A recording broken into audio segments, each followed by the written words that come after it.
Desert Healthcare District and Foundation presents a podcast that supports your health and wellness where you live. This is Healthy Desert, Healthy You, hosted by Will Dean. Now, here's Will. Hello, friends. My guest today is Leticia De Lara, a member of the Desert Healthcare District and Foundation Board of Directors. She is a lifelong Coachella Valley resident who also serves on the Intercare Board and is employed as the CEO of the Regional Access Project Foundation, which many of you may know as the RAP Foundation. Director De Lara joined the board as an appointee in January 2019. She was then elected in 2020 and again in 2024 as the Zone 7 representative. During her terms, she's held the office of board president and is currently board secretary. Welcome, Director De Lara. Thank you. Thank you for having me. We've been wanting to do this for a while, so I'm excited to chat with you. You've mentioned in the past, and I've read, that you grew up in the Coachella Valley as part of the farmworking community. So I'm wondering, when you look back at your upbringing, your childhood, what are the most significant ways that experience, those years, have shaped who you are today? Okay, so yes, you are right that I was born into and a big family that worked in the Coachella Valley for many years. I was a farm worker myself. And that experience of growing up in a family of 12 kids and working alongside my siblings, just working to make up a life. My parents were immigrants, and they recognized the need to establish a strong family, and that it was necessary for us to be migrant farm workers, so we did follow the crops. And that experience taught me that families sometimes make sacrifices, that they make sacrifices to improve their lives. Sometimes there's difficulties that you have to overcome. There's challenges that you have to face. In my circumstances, it was the fact that my parents did not have any formal education, and so they overcame it. They worked hard, and we struggled for many years trying to just find suitable housing. And one of the things that they taught us was the need to invest in the future, to work hard, to seek our education. And they made a lot of sacrifices for us. So because of those things, I never took anything for granted. Right. I never took the fact that I had the opportunity to go to school and further my education and get my degrees for granted. It taught me that you had to overcome difficulties, and that it was important for us to recognize the importance of our community, the resources that were available. They didn't have a lot of income, so they relied on services that were available in the community, on being able to access healthcare that was for free. And those things, I was very fortunate, and I don't take those for granted. I know that many of families today are still struggling, that they face the same challenges that my family did and that I did when I was growing up. And I understand firsthand how difficult it can be and how overwhelming it can become. But just trying to make sure that those resources that were available for my parents growing up, when I was growing up, are still available to families today. So when I was introducing you, it was quite a long introduction because you've done so much and you're doing so much. Is it fair to say that those years also informed your work ethic? Yes, definitely. I have learned the value of not only working hard, but working smarter.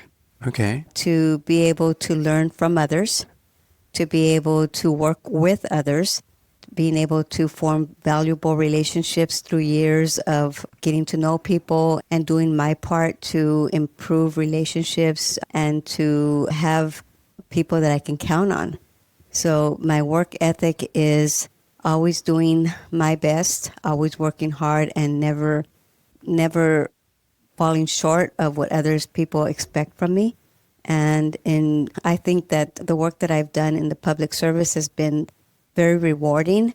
And I think it definitely doesn't feel like work now because I'm very fortunate that the positions that I have held have always made me feel like that they're not work, Right. that they give to me an opportunity that I would not have otherwise. But it definitely had, my background has definitely formed a strong work ethic.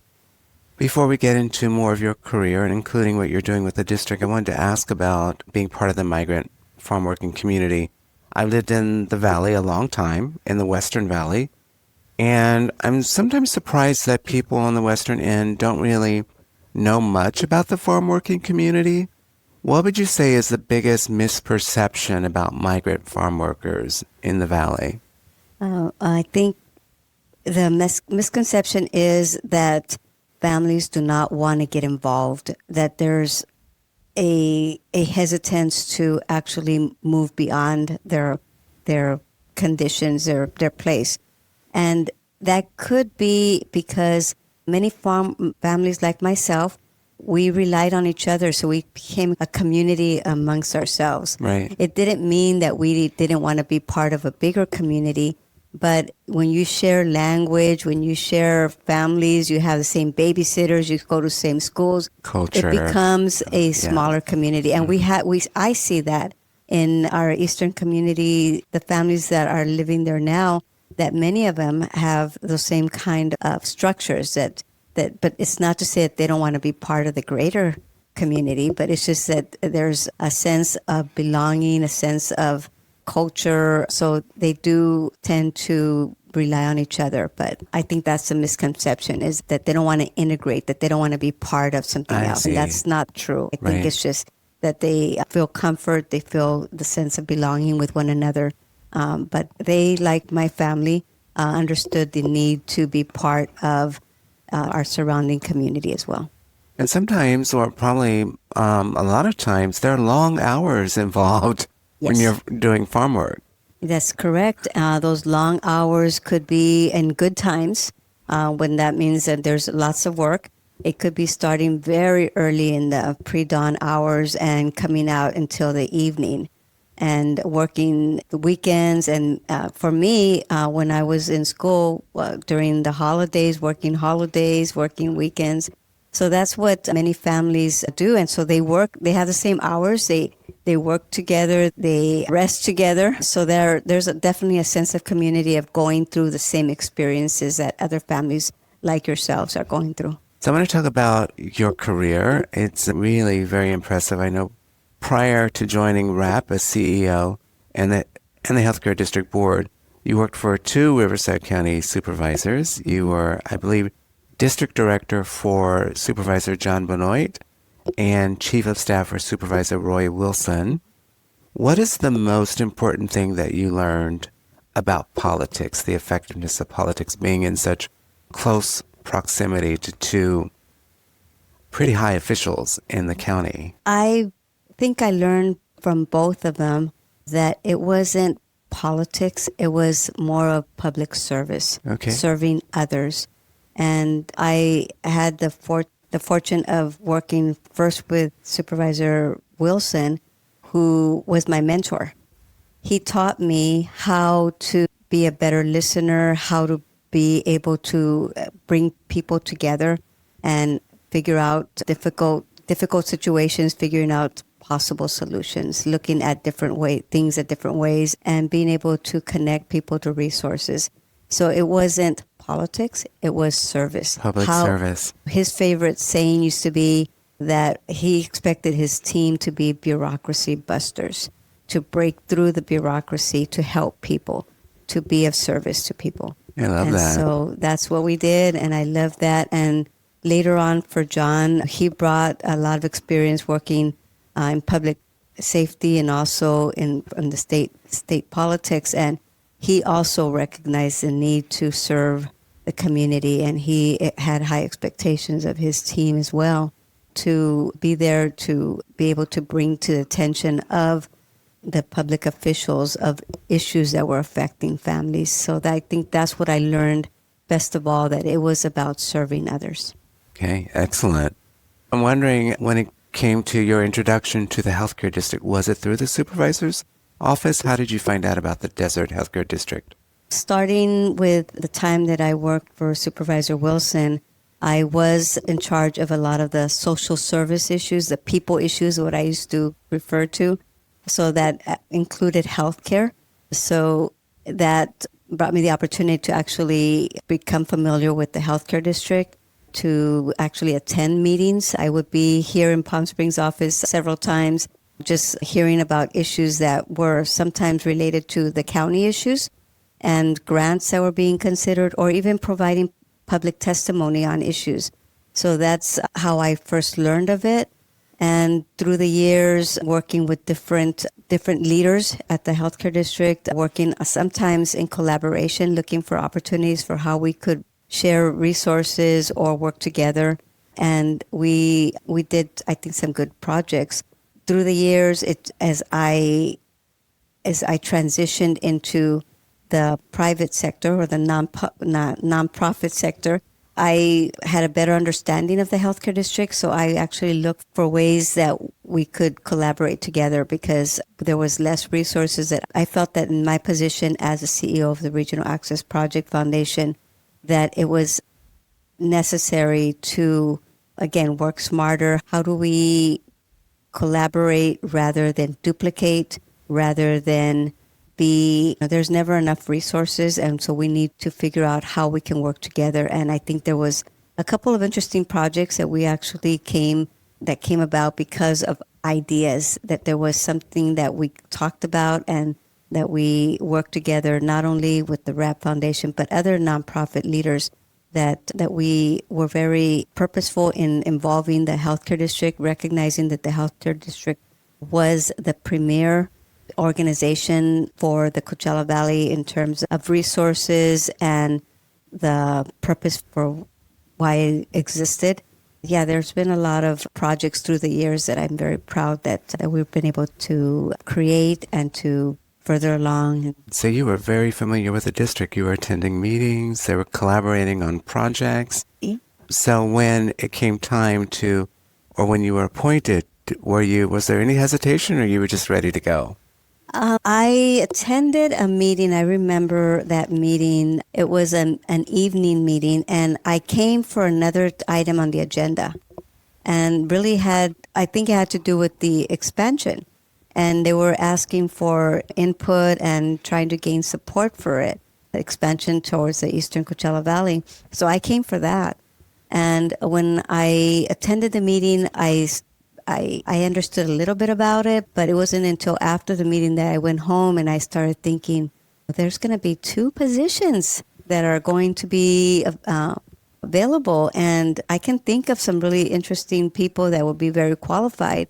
And as I started thinking about that and thinking I'm going to reach out and see if so-and-so is interested, I thought, what about me doing it? At that time, it wasn't my reason for actually attending the meeting. It wasn't until afterwards when the next morning I woke up and I mentioned it to my husband. I said, hey, I was at this meeting last night, and what do you think about me submitting my name for consideration? And he right away said, yeah, I think you'd be great. And I thought, well, who knows? Maybe they won't even pick me. But if they do, at least I'll be among other candidates and I'll be able to see if it works out or not. But if I don't submit, I won't know. So I did. And so it was, I think, very nerve-wracking experience. At first, his support helped me to say, yeah, I should do this. And so that's how it happened. So here you are, 7 years later. Yeah, 7 years later. With your constituents in mind, Zone 7, how are you feeling about the process of our strategic plan development? And for our listeners, I just want to say that since August of 2025, we've been working with these wonderful consultants, SOAN, on developing a new 5-year strategic plan that's going to inform what we fund, how we fund, what we support in general. What has been your experience with that process? So we have had several community meetings, and I have been pleased by, first of all, the great work that the team has done. I'm not just saying this because you're facing me here, but because the team has done a tremendous job in getting the word out and finding locations that are accessible to the public, scheduling them in times that will be varying so that people that are working can attend the evening, people that prefer the daytime, even on the weekend. That has been a tremendous work on the part of our team. And the people that have attended, every one of the community sessions has been well attended. There were a couple of them that I was a little bit worried about when I saw, okay, it's almost time to start and people aren't showing up. And all of a sudden, there will be people showing up. So there was definitely, I was really pleased by that it has been a good response. It taught me a lot. There were some themes that were reoccurring, but they were presented in different ways, but different experiences that were being brought up. But there were some things that were brought up only one time, that it was still important for us to learn those things. So there was that whole experience. I definitely think that it was worthwhile to be able to help us, each of the directors and the staff, to be able to get that kind of response and that kind of input into the strategic plan. And just moving forward, I think it's going to be a challenge to be able to take every idea and every want and every need into it. But SOEN has been an excellent facilitator. They have created a process that helps us to be able to assess the big picture and the little details. And I think that it's going to be a good strategic plan that we'll be able to present to the public in the month of May. I think it's a lot. It's definitely a lot to be able to sink in and to absorb, but I think it's something that we don't expect everybody to get into, because even I have been part of this process the whole time. There's things that I'm reminded of. Oh, we didn't agree to that. Oh, we agreed to that. So it's a lot, but I think that we have a good starting point, a good plan, and I'm looking forward to seeing how this is received by the public, and excited about having it implemented so that we could get going, because I know that the team, the staff, is getting nervous about, when do we start? Do we have enough people? Do we have enough resources? What are we going to prioritize? So I think there's a little bit of nervousness, but once when we get ready to say, okay, this is the start date, and this is the plan, this is how we're going to proceed, I think everything is going to fall into place. I'm very optimistic. Like you said, with any change, I think there is some nervousness, but I'm thinking it's going to be really positive. Good. That's good. I guess you've already addressed this, but I'm wondering what most concerns you about the future of healthcare in the Coachella Valley. Even though we have a great deal of resources that we are going to be putting into play, that we're going to now have the revenue that's generated from the lease, the sale of the hospital, the first $100 million that's going to be coming to the district next year in 2027. Even though that influx of resources is coming our way, there's never enough resources. We have tremendous needs throughout our Coachella Valley. There are certain areas that are more remote, that are harder to serve populations, to reach the populations. What concerns me is, how do we ensure that there is enough resources for the highest needed populations, the most disadvantaged? I want to make sure that we continue to figure out how to do that. Even though I think we have a good plan, and it is definitely in there, it's a big part of it, but it is going to be hard because there's just not enough resources. Right. There's a lot of needs, and that's what is probably the challenge, is the resources that we do have coming in the future, the ones that we do have that will continue on, just to ensure that we are making the best decisions strategically on how to improve. Probably that's the key thing is, how do we improve the healthcare system? How do we become more proactive? How do we ensure that we are taking into account the most disadvantaged, the harder to reach populations? Underserved, But the underserved population. But how do we do that proactively? How do we do that in a way that is going to improve conditions for these families, but looking at impactful strategic funding that will be trying to address many of these conditions that they're facing, the chronic illnesses that they're facing, how do we address them proactively so that we are not waiting until people are so sick that it's not possible to help them. So being proactive, strategic, I think is what I need. I am worried about the resources. How do we use them in that fashion? Those are really great points. So in addition to the money, it sounds like it's going to take a lot of collaboration with community partners to really make things happen and make sure that everyone gets the access to health and wellness. That's correct. In that when you don't have enough resources, a way that you are working on it smarter is by creating these relationships with others that there's a lot of interest from public, like the county of Riverside, other foundations, other entities that want to collaborate. And so that we work together on funding some key initiatives that would be able to stretch our dollars even further. We have such a robust nonprofit community. You in your position with RAP and with the healthcare district probably know that better than anyone. How would you rank the significance of our nonprofit community, if that makes sense? Since you say that my current role, my daytime role, I would have to say way at the top because I believe that the nonprofit community serves such an important role in serving the public, the gaps that are not being served by the public entities. They know the community better. They're able to be more flexible. They're able to be more creative and and they're trusted by the residents. I think their role is definitely very high in improving the quality of life for residents and being able to provide that service that the healthcare district would be very fortunate to have them be partners in providing those services. All right. So all of you nonprofits out there that we're already not working with, then please reach out to us. We want to collaborate and create new partnerships. Any last words for our listeners about the district, the future of the district, or just anything you want to share? My experience with the healthcare district has been rewarding because it gives me an opportunity to be able to learn, but also to provide input on the perspective of families that I believe do not have the voice. That I know from firsthand experience that many times families do not feel like if they are being taken into account when decisions are made.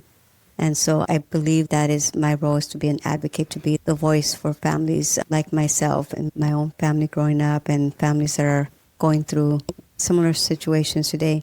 So that experience has been very rewarding, very humbling that I was reelected in this last time around. I'm very fortunate to have some fellow board members that I believe that all of us have one thing in common, and that we all want to serve our community. We all want to make a positive difference in the lives of the people that live here in the Coachella Valley. I love working with them, learning from them, and then learning from the staff also, because I believe that all of them have the motivation, the desire to serve people. Very good. Director De Lara, thank you so much for being a part of the podcast. Thank you, Will. For those of you listening who want to learn more about the organizations we've mentioned, you can go online to learn about the RAP Foundation at rapfoundation.org. InnerCare is InnerCare, INNERCARE.org. And of course, the Desert Healthcare District and Foundation is DHCD.org. That's our show. Be well, everyone. Thank you for joining us on this episode of Healthy Desert, Healthy You. This podcast is a production of the Desert Healthcare District and Foundation in Palm Springs, California. For more information, please visit the website dhcd.org. Our annual conference site is healthydesert.healthyu.com. This podcast is available at most major podcast portals, including Amazon Music, Apple Podcasts, Audible, Captivate.fm, Spotify, and YouTube Music. Thanks for listening. Be sure to subscribe.